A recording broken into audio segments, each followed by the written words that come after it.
Come in. Hello? Hi. Hi. Welcome. Nice You must to be meet you. Jane. Yeah. Hello. Hi. Please have a seat. Thank you. Oh, and this is my daughter Lynn. This is my son Phil. Nice to Nice meet to both meet of you. you. Nice to meet you. Welcome again. It's nice to meet all of you. Thank you all for scheduling the meeting with me today. I do have a couple documents that I will pass out to both of you here. So how was the drive into Fargo today? It was pretty uneventful. I mean, it was a nice drive this morning, but it's still kind of cold for my liking today. And I certainly was not expecting more snow yesterday. Yeah, absolutely. I really enjoyed the last couple weeks of really nice weather that we had. It was super enjoyable, almost t-shirt and short weather, if I do say so myself. But I'm pretty fed up with the snow and was certainly not appreciative to get more this morning. Yeah. Me either. How long did it take y'all to get here this morning? It took us about 40 minutes because of the snow. We live out in Davenport. Oh, gotcha. That's a small town just southeast of here, isn't it? Yeah, it is. The town seems to keep shrinking as old people, start retiring and keep going. Gotcha. That seems to happen quite a lot, especially around consolidation of larger cities. I have a couple clients that are around that area, so I'm somewhat familiar. I once, I believe, had brunch at the Supper Club Lounge or something like that. Oh yeah, we do usually go there. She likes it there. They're good. Gotcha. Nothing like a small town diner. They tend to have really surprisingly good food. Yeah, They absolutely. do, absolutely. Yeah. Well, the thing is, there aren't that many choices around, so it kind of wins by default. True. Well, let me get started here. Firstly, I'm one of the senior financial advisors here at Future Financial Services. I've been working at this branch for a little over 6 years now, advising clients to try and find the best financial decisions for them based on their situations. Of course, want to see the best returns that we can depending on what they're looking for, whether it's a little bit more high risk investments or low risk, something more secure and stable.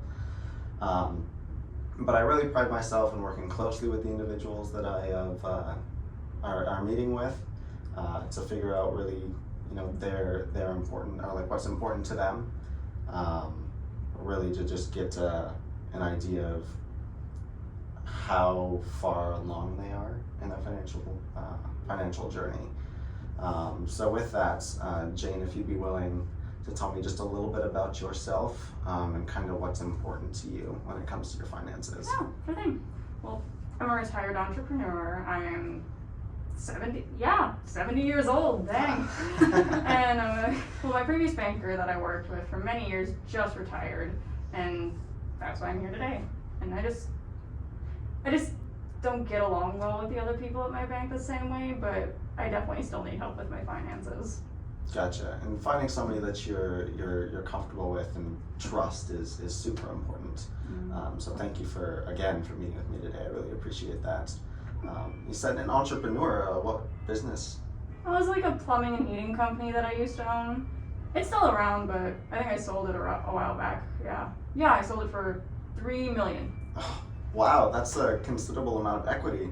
If you don't mind me asking, what have you done with that cash?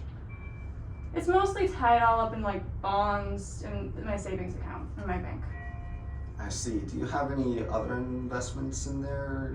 Stock market, perhaps? Nah. I don't really trust the stock market. Why, if you don't mind me asking, why? In all honesty, I really just don't understand it. It seems like really high risk, and I don't necessarily know about the proportionate reward.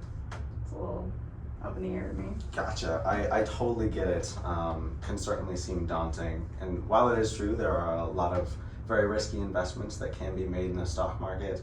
There are also a lot of low risk investments as well that have a pretty decent average return on them.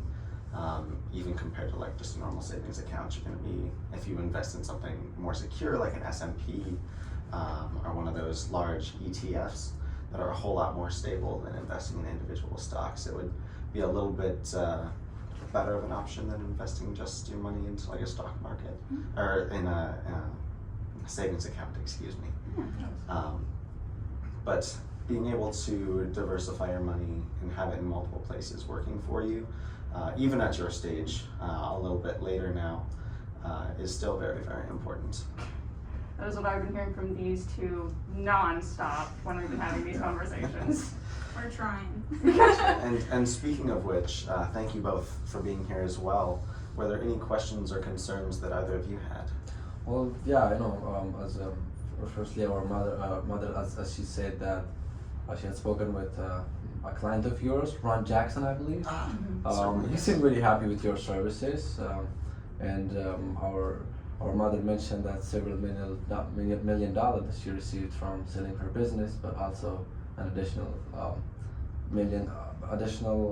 million or so from life insurance from when our father passed away unexpectedly due to a car accident about a decade ago, roughly, I guess. So yeah. Wow, I'm so sorry to hear that. Thank you. But Ron was saying that you were able to help him diversify his investments and he was seeing great returns. Could you talk a little bit more about how you go about that? Our mother is definitely nervous about switching banks and service providers and really is not sure about the stock market, as she said. Yeah, that's true. Absolutely.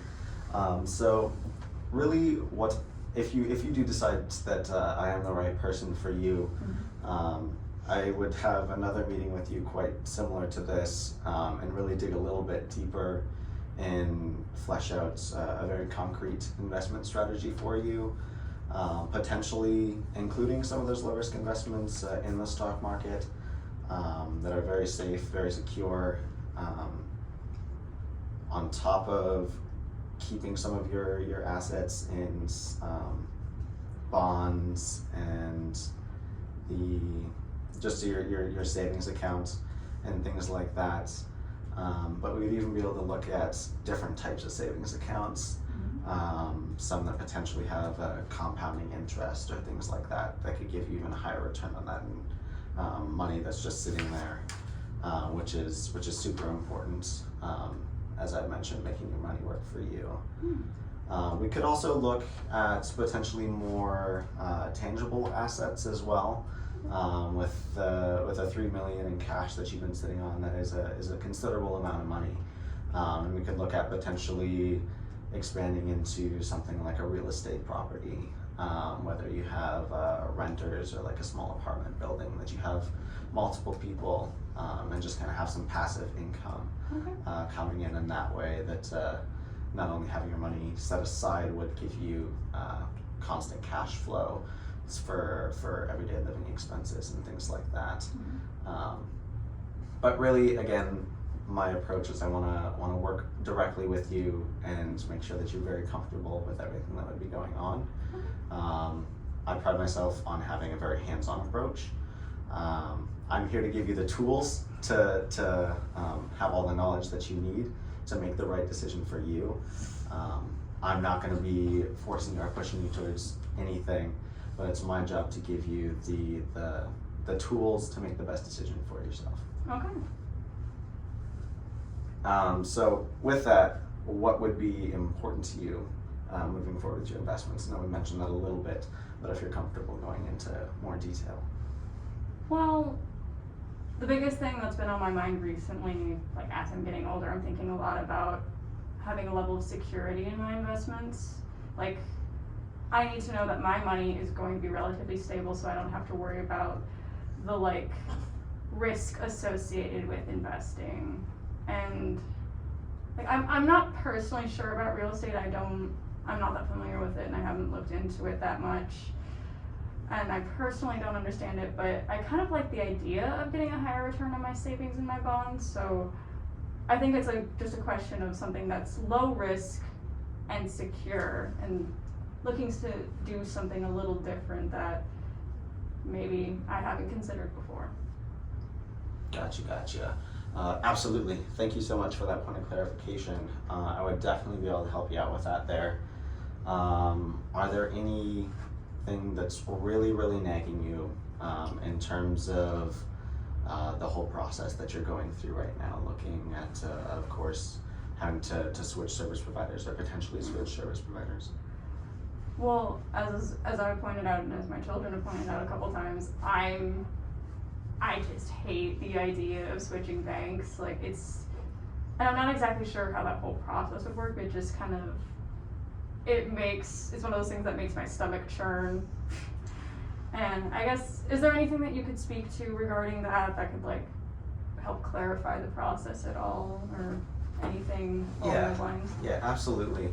So as far as the direct material finances go, I would be able to sit down with you and kind of mull over a couple of banks in the Fargo-Moorhead area here, or even if you wanted to look a little bit more outside of Fargo, although I would probably recommend in Fargo here, especially means your hometown bank is not sounding like it's going to be much of an option anymore. And being able to look at and compare the various accounts and rates and different banks have. I have several connections with some of the banks around in the areas that would be able to set up some personal meetings with you if need be as well, and really help make that transition as comfortable as possible for you. And that's something that I've done in the past for additional clients that they've really appreciated, and would of course be more than willing to work with you on that. All right, that sounds really good. That certainly helps ease my mind a bit about changing banks, and like I said, Ron certainly spoke very highly of you. Like, I think we have currently what we need to help make our decision, just because I think this conversation has been really productive and I really appreciate that. Excellent, Yeah. that's great to hear. Thank you for your time. Yeah, of course. My receptionist will at the front desk will have some additional contact information for me. You're of course welcome to keep the papers that you have there. She does also have some additional pamphlets and things like that about the other services that I do offer. But again, don't hesitate to reach out with any questions or concerns that any of you may have as you go about the remainder of the process here for you. But if there's nothing else, I just wanted to thank you again for your time, and I hope to be hearing from you again soon. Thank Alright. you. Thank Have you. a great rest of your day. Yes, you as well. Thank you. Take care, folks. You too.